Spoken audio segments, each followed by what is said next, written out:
पर मैं योगेश दादीज योगसा आप सभी का हार्दिक स्वागत करता हूं। सबसे पहले तो आप हमारे चैनल युग दर्शन को लाइक और सब्सक्राइब करें और बेल आइकन को दबाएं ताकि आपको रिमाइंडर्स मिलते रहें। छोटी सी है ज़िंदगी और छोटी सी है मुलाकात, दिल में छिप के बैठे हैं जाने कितने जज्बात। इससे पहले कि छूट जाए आपका हमारा साथ, आइए दिल खोल कर लीजिए हमारे साथ मन से मन की बात। मन से मन की बात की इस स्पेशल एपिसोड में मैं योगेश दादीज आप सभी का पुनः स्वागत करता हूँ। कई लोगों को कई तरह के शौक होते हैं, किसी को पढ़ने का शौक होता है, किसी को खेलने का शौक होता है, लेकिन कुछ लोग ऐसे होते हैं जो अलग तरह का शौक पालकर अपनी अलग पहचान बनाते हैं। जी हाँ दोस्तों, भीलवाड़ा से निकलकर पूरे भारत में ट्रैवलिंग फूडी के नाम से फेमस होने वाले ट्रैवलिंग फूडी सारांश से हम आज करेंगे मन से मन की बात। सारांश जी, आपका कार्यक्रम में स्वागत है। बिल्कुल, आपका भी स्वागत है हमारे घर पर। सबसे पहले मैं ये जानना चाहूँगा कि ट्रैवलिंग फूडी सारांश है क्या? ये एक नाम सोचा समझा रखा गया है। मुझे एक ऐसा नाम चाहिए था। मेरा मूल नाम तो कमल रामानी सारांश है। तो कमल रामानी सारांश से ये नहीं दर्शा सकता था कि मैं घुमक्कड़ हूँ और मुझे भोजन से प्रेम है। और सारांश जो है वो मेरा उपनाम मैंने खुद का पेन नेम सेट किया था 1999 में। तो मुझे एक ऐसा नाम चाहिए था जो दर्शाता हो कि मैं घुमक्कड़ भी हूँ, मैं भोजन भट्ट भी हूँ और मैं लेखक भी हूँ। तो बहुत सर्च के बाद मैंने ये तय किया और आप ये मानिए कि 25 जून 2019 को कमल रामानी सारांश जो है वो ट्रैवलिंग फूडी सारांश बन गया। बहुत बढ़िया। आप विशुद्ध व्यावसायिक पृष्ठभूमि से आते हैं। सिंधी समाज जो है वो व्यवसाय के लिए जाना जाता है जी। तो उस पृष्ठभूमि से निकलकर हिंदी के इतनी अच्छी पकड़ रखते हुए एक अच्छे लेखक के रूप में और ट्रैवलिंग फूडी के रूप में, और एक आपकी किताब भी आई है, तो कैसे आपने कर लिया? इसके पीछे क्या आपकी प्रेरणा रही? किसने आपको प्रेरित किया? प्रेरित मुझे यूं है कि सरस्वती की कृपा मेरे ऊपर बचपन से रही है। और मैं जब छठी में था तब से मैं निबंध लेखन में अव्वल आता था स्कूल के अंदर। तो ये यूं कहा जाए कि आज सुबह ही मेरा फेसबुक पे पोस्ट था कि राइटर बन नहीं सकता, राइटर इनबिल्ट होता है। राइटिंग जो है आपके क्रोमोसोम्स में होती है, आपके जीन्स में होती है। आप चाह करके लेखक नहीं बन सकते। लेखक होना आपकी जन्मजात प्रतिभा होती है। तो लेखक की ये प्रतिभा मेरे में थी। छठी से लेकर 10वीं तक मैं निबंध लेखन करता था। उसके बाद कुछ पाक्षिक समाचार पत्रों में मैंने आर्टिकल्स लिखे, फिर मैंने उनका संपादन किया, प्रूफ रीडिंग में भी काफ़ी समय तक रहा। और फिर एक फुटवियर की एक पत्रिका आती है, फुटवियर इंडिया जनरल, उसमें मैंने मासिक व्यंग लिखना शुरू किया, आपस की बात करके। जैसे आपके चैनल का नाम, अभी प्रोग्राम का नाम मन से मन की बात है, तो वो एक व्यंग लिखता था मैं आपस की बात करके। वो मैंने बरसों तक लिखा। और वो फुटवियर का जब मेरा व्यापार था उस पर फुटवियर की चीज़ों को निकाल करके उस पर व्यंग लिखना। फिर ये 2013 में सब कुछ छूट गया। और ये जो फिर से जो लेखक उभरा है अभी वो 1 साल की देन है। 25 जून 2019 माना जाए इसको। 25 जून 2019, आज है 2 सितंबर 2020। मुश्किल से 14 महीने हुए। 14 महीनों में आपका ऐसा मेकओवर होने में सबसे बड़ा रोल किस चीज़ का है? फेसबुक का और मेरे फेसबुक के पाठकों का। लिखना सब चाहते हैं, लिखते सब हैं, लेकिन मुझे जो रेस्पॉन्स मिला और कुछ बड़ी आइडिया जो फेसबुक पे थी उन्होंने मुझे बहुत प्रमोट किया। और विशेष रूप से मैं हर जगह नाम लेता ही हूँ, गद्दा अजीत सिंह करके हैं फेसबुक पे, बहुत बढ़िया, जिनसे आप मिलने के लिए 5 दिन साथ रहा और मैं चला गया था गियागी। तो वो मेरी लाइफ का टर्निंग पॉइंट था। एक्चुअली मैं उनको काफी समय से फॉलो कर रहा था। फॉलो करते करते एक लेखक के प्रति आपका एक दिल से कनेक्शन बन जाता है। तो मेरा उनसे पढ़ते पढ़ते कनेक्शन बन गया था और मेरे मन में एक उत्कंठा हुई कि क्यों ना उनसे मिला जाए। और उस उत्कंठा के चलते ही 25 जून 2019 को मैंने अपने कंधे पे बैग टांगा। मेरे पास कोई रिजर्वेशन नहीं था और मैं 1500 किलोमीटर दूर गियागी उनसे मिलने पहुंच गया। वो मेरी लाइफ के लिए टर्निंग पॉइंट हो गया। उसके बाद क्या हुआ कि गियागी से लौटने के बाद मैंने गियागी का वर्णन बहुत सविस्तार लिखा फेसबुक पे सीरीज के रूप में। उसको लोगों ने बहुत सराहा। और उसके बाद मुझे लगा कि फूड में जो मेरी रुचि है उसको लिखा जा सकता है। तो बनारस फूड टूर मैंने सितंबर 2019 में डिजाइन किया। 5 सितंबर से लेकर 8 सितंबर तक मैं बनारस था। तो बनारस जाने से पहले मैंने जो उसकी स्टडी करी, काशी का 80, वो मैंने पुस्तक पढ़ी। मोहल्ला 80 नाम की मैंने मूवी देखी। मैंने बहुत सारे यूट्यूब चैनल पे उसका फूड ट्राई किया, मतलब स्टडी करी उसके बारे में।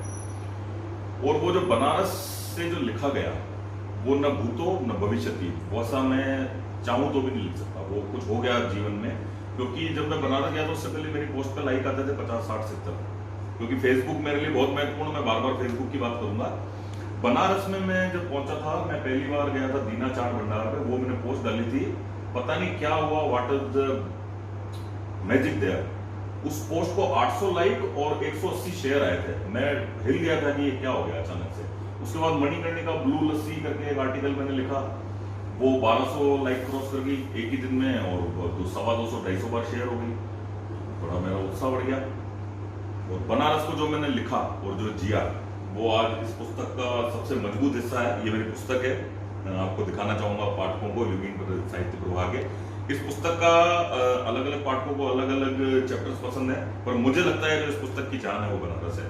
तो ये जो मेकओवर जो आपने पूछा, जो आपका सवाल था मूल, कि 14 महीने में कमल रामन सारा ट्रैवलिंग पूरी सारांश कैसे बने, तो मैं तो काशी का विश्वनाथ बाबा का आशीर्वाद मानता हूँ। सारांश को सारांश बनाने में यूपी का कितना रोल है? मैं आपकी एक पोस्ट देख रहा था कि आपकी बुक सबसे ज्यादा सेल हुई यूपी में। यस। तो क्या कारण है? जैसे अभी एक आपने ये बताया जी। इसके अलावा आपको क्या लगता है कि यूपी के लोगों ने आपकी इस अभिरुचि को इतना पसंद किया? क्या कारण रहा? कारण ये है कि यूपी अपने आप में पढ़ने लिखने के शौकीन लोगों का घर माना जाता है।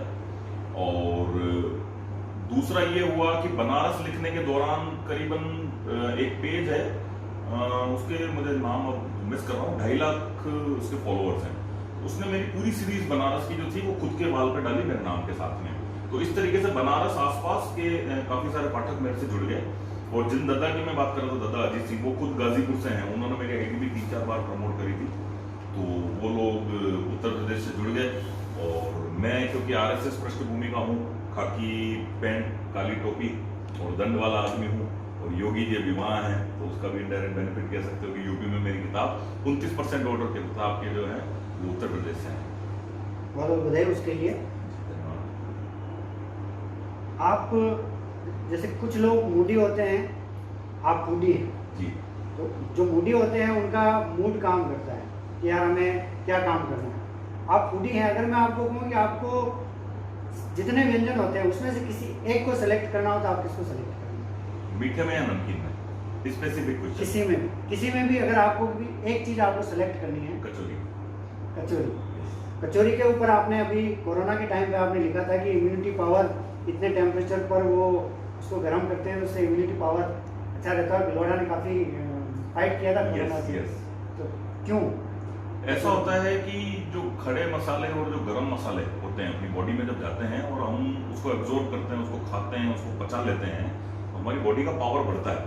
और कोई अगर कहे कि कचौरी समोसे स्वास्थ्य के लिए ठीक नहीं है, तो मैं तो कहता हूँ इस हवा में सांस लेना भी स्वास्थ्य के लिए ठीक नहीं है, बंद कर दीजिए। सांस लेना तुरंत प्रभाव से बंद कर दीजिए, समोसे कचौरी बाद में बंद कर दीजिए। समोसा कचौरी खाना अपने आप में इम्यूनिटी बूस्टर है, ये मैं कह सकता हूँ।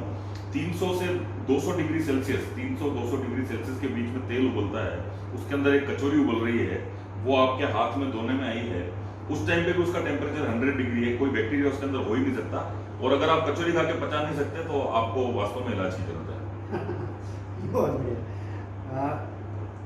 आप जैसे अलग अलग जगहों पे यात्रा करते हैं, फूड की जानकारी वहाँ पे लेने का प्रयास करते हैं कि यहाँ का कौन सा फेमस फूड है। हर जगह के कोई कोई फेमस होते हैं, तो जब आप कहीं पे जाते हैं तो जानकारी लेने के लिए हमें पूछना पड़ता है, या तो गूगल पे सर्च करें, और गूगल जरूरी नहीं कि सब चीज़ें बता देता है, गूगल बताता है वो तो मैं बताता ही नहीं हूँ। तो फिर जो लोकल दुकानदारों से आप पूछते हैं, तो दुकानदार कई बार आपको रेस्पॉन्स देते होंगे, कई बार नहीं देते होंगे। तो जब वो आपको रेस्पॉन्स नहीं देते होंगे तब आप क्या करते हैं? रेस्पॉन्स नहीं देते तो तुरंत प्रवास उसकी दुकान से आ जाते हैं। ऐसा वैसे हुआ नहीं है मेरे साथ पिछले 14 महीने में कि मैं किसी दुकान पे चढ़ा हूँ उसने मुझे रेस्पॉन्स नहीं दिया हो। ऐसा एक वाक्य मेरे को पुष्कर का याद आता है। पुष्कर के एक मालपुए की दुकान में चढ़ा था और उसको मैंने मेरा विजिटिंग कार्ड दिया, तो उसने गर्दन भी ऊपर नहीं करी और मुझे ऐसा लगा कि शायद ये इंटरेस्टेड नहीं है। और वो उसकी बदकिस्मती थी कि ट्रैवलिंग फूडी सारांश उसका इंटरव्यू नहीं कर पाए। उसके बजाय फिर मैंने सरवाड़िया मिष्ठान भंडार से मालपुए का इंटरव्यू लिया था, और वो सरवाड़िया मिष्ठान भंडार पे जो मैंने आर्टिकल लिखा था वो हिंदुस्तान टाइम्स में और अपना राजस्थान से एक पत्रिका छपती है उसमें, मतलब मेरे हिसाब से लाखों लोगों तक वो सरवाड़िया मिष्ठान भंडार पहुंच गया ट्रैवलिंग फूडी सारांश के थ्रू। तो जो व्यक्ति इंटरव्यू नहीं देता है या रिस्पॉन्स नहीं दिखाता तो मैं मानता हूँ उसकी बदकिस्मती है, मेरी नहीं। विजिटिंग कार्ड, आप अब विजिटिंग कार्ड दिखाने का इम्पैक्ट क्या होता है और आज से 1 साल पहले क्या इम्पैक्ट होता है? 1 साल पहले मुझे मेरा परिचय देना पड़ता था और अब मुझे परिचय नहीं देना पड़ता है। परिचय लेते हैं आपसे लोग? मेरे से परिचय लेते हैं। वही वाली बात है कि पहले मुझे बताना पड़ता था भैया मैं फूड ब्लॉगर हूँ, मेरा फूड है, वो अपना एक मैं ब्लॉग भी लिखता हूँ, ये मेरी आईडी है, उसको मुझे कम से कम 10 मिनट उसको कन्विंस करना पड़ता था। अब मुझे कन्विंस करने की जरूरत नहीं, मैं जो बोलना चाहता हूँ मेरा विजिटिंग कार्ड बोलता है और मेरा काम बोलता है। चित्तौड़ एक किसी सामाजिक संस्था के कार्यक्रम में आप गए थे और आपने महिलाओं को यात्रा के संदर्भ में कुछ जानकारी दी थी जी। वो एक आपका शुरुआती दौर था? हाँ, लेकिन उसमें फूड इंक्लूड नहीं था एक्चुअली, तब हम खाली ट्रैवल की बात कर रहे थे। अच्छा, ट्रैवलिंग की बात करें तब फूड शामिल नहीं था उसमें। फूड आप ये माने कि सितंबर 2019 के बाद जुड़ा है। अभी हम लगभग 7 बजने को है, चश्मे की कोई विशेष जरूरत नहीं है, लेकिन आपने अभी भी ये चश्मा यहाँ पे लगा रखा है, इसके पीछे क्या लॉजिक है? बहुत बढ़िया सवाल पूछा आपने। ये चश्मा मेरा प्रिय है और मेरे पाठक मेरे को जो है वो इस चश्मे और इस स्टाइल की वजह से जानते हैं, ये लाइक दिस है ना, तो ये मेरी एक पहचान है। ये वाला चश्मा जब टूट जाएगा तो मैं दूसरा भी यही लूंगा, तीसरा भी यही लूंगा, चौथा भी यही लूंगा, यही मॉडल लूंगा। और ये कालजयी चश्मा है, जैसे औरंगजेब की तलवार की बोली लगी थी, मेरे चश्मे की बोली लगी, मेरा कोई ना कोई पाठक प्रशंसक खरीदेगा जरूर इसको। और इसके साथ आपने एक बात पे अगर गौर किया हो, मेरी टी शर्ट में मेरा लोगो है और मैं हमेशा मेरे लोगो वाली टी शर्ट ही पहनता हूँ। आप अगर चाहें तो जूम करके दिखा सकते हैं आपके दर्शकों को, ये जो है ये लोगो मेरी टी शर्ट में हमेशा रहता है, ट्रैवलिंग फूडी सारांश का लोगो है ये। बहुत बढ़िया। यहाँ पे भी हम देख पा रहे हैं कि कुछ मिठाई पड़ी है, ये लड्डू है, ये क्या चीज़ है? ये सामान्य लड्डू है जो अपन खाते हैं, इसमें कुछ विशेष वाली बात नहीं है। लेकिन आप लोग आज आ रहे थे इंटरव्यू पे तो मैंने 2 चीजें विशेष, एक तो ये मेरे जोधपुर से मित्र हैं हरी जी शारदा, उन्होंने ये मोदक भेजे थे, गणेश चतुर्थी पे 10 दिन ही बनते हैं वहाँ पे, मोहन जी हलवाई के मोदक हैं ये, और इसको खाएंगे तो आपको ये लगेगा मैं फीणी को गोल रूप में खा रहा हूँ। इसकी विशेषता है ये, और शुद्ध देशी घी में बना हुआ है। और ये नमकीन मैंने आपके लिए खास करके मंगाई थी, ये काली मिर्ची से बनी हुई है, इसमें स्पाइसीज में लाल मिर्ची का इस्तेमाल नहीं किया गया, काली मिर्च की नमकीन है, जो कि इस इंटरव्यू के बाद अपन निपटा देंगे। बहुत बढ़िया। सोशल मीडिया का उपयोग कई चीज़ों के लिए किया जाता है जी। आपने सोशल मीडिया प्लेटफॉर्म का इतना धमाकेदार उपयोग किया है, और आपने शुरू में ही कहा कि मेरी जो पहचान है, मेरा जो रुतबा है वो सोशल मीडिया के कारण। क्या क्या सावधानियां हमें सोशल मीडिया का उपयोग करते समय करनी चाहिए और किस प्रकार हम बेहतर उपयोग सोशल मीडिया का कर सकते हैं? सोशल मीडिया में यदि आप लेखन क्षेत्र की बात करें, आपको लेखन क्षेत्र में यदि आगे बढ़ना है तो आप पाठकों को जोड़ें, मित्रों को नहीं।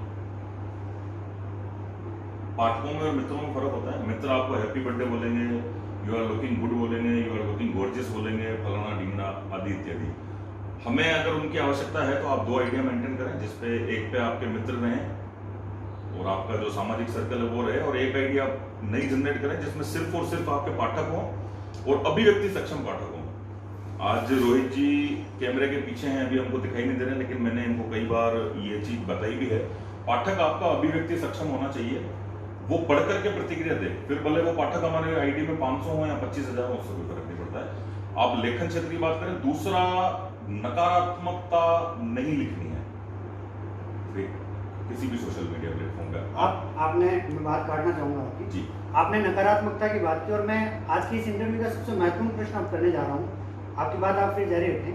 आप भारत के, इंडिया के माने हुए ट्रैवलिंग फूडी हैं जी, आपकी बहुत बड़ी फैन फॉलोइंग है, लेकिन हम फेसबुक पोस्ट पे देखते हैं कि आप इस प्रकार के शब्दों का प्रयोग करते हैं जिनको शायद हम परिवार के साथ बैठ करके उनको नहीं बोल पाते, नहीं सुन पाते। उन शब्दों का प्रयोग आप धड़ल्ले से करते हैं, क्यों करते हैं और क्या उसका इम्पैक्ट पड़ता है? क्या आप जैसे महिलाएं भी आपकी फैन फॉलोअर्स होगी, आप सबसे ज्यादा वो एंजॉय करती है। हाँ जी। जी, तो क्यों करते हैं और उसका क्या इम्पैक्ट होता है? ऐसा है, मैं जो हूँ असल लाइफ में वही मैं फेसबुक पे होना चाहता हूँ। मेरे को दोगला व्यक्तित्व कभी पसंद नहीं रहा। फेसबुक आपके फेस की बुक है? 100% मेरे फेस की बुक है। जैसा आप मेरे से अभी बात कर रहे हैं मैं वैसे ही फेसबुक पे होता हूँ, और जैसा मैं फेसबुक पे हूँ वैसे ही मैं अभी हूँ। तो मेरी जो आम बोलचाल की भाषा है वो मैंने पूरी किताब मेरी बोलचाल की भाषा में लिख दी। तो मैं मेरी फेसबुक पोस्टों में ढोंगी नहीं बनना चाहता, मैं जैसा हूँ वैसा रहना चाहता हूँ।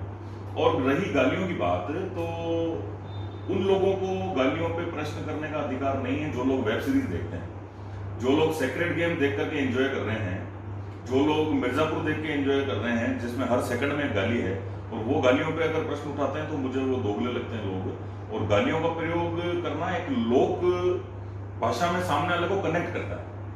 और कुछ गालियां